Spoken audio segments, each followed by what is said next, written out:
Kamis Pon ini cocok dijadikan Pak RT karena suka merintah kerja bakti. Halo, jumpa lagi dengan Mbah Roberto Bejo di sini.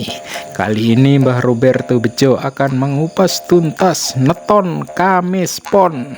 Kamis 8, Pon 7, jumlahnya 15. Kamis Pon, Kamis sifate angin, Pon iku sama hita, tegar atau kuat. Jadi Kamis Pon adalah angin kuat, puting beliung, angin ribut, angin kencang ini si Kamis Pon. Dari angin yang ribut tadi, dari angin puting beliung tadi, maka lahirlah sifat-sifat Kamis Pon. Sifat Kamis Pon adalah anteng, pikire. Jadi dia itu seorang yang tenang sekali. Di pusaran angin yang ribut, dia tetap tenang, anteng, terus piangkuh.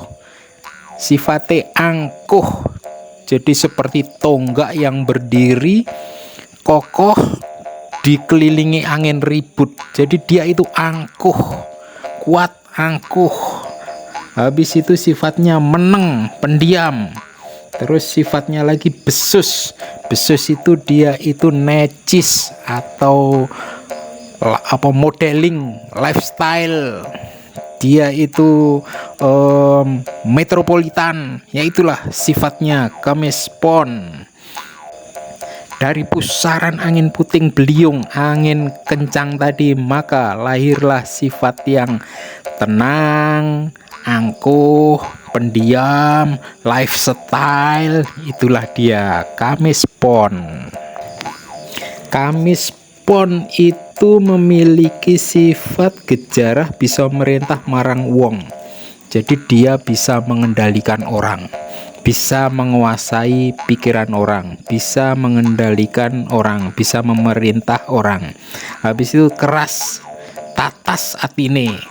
Ya, hati yang keras, hati yang tegas, itulah Kamis Pon.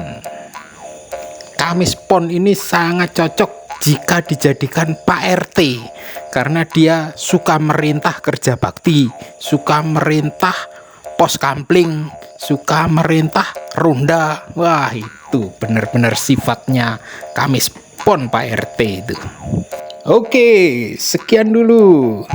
Salam dari Mbah Roberto Bejo. Jangan lupa di subscribe biar Mbah Roberto Bejo terus berkarya dengan karya-karya agungnya.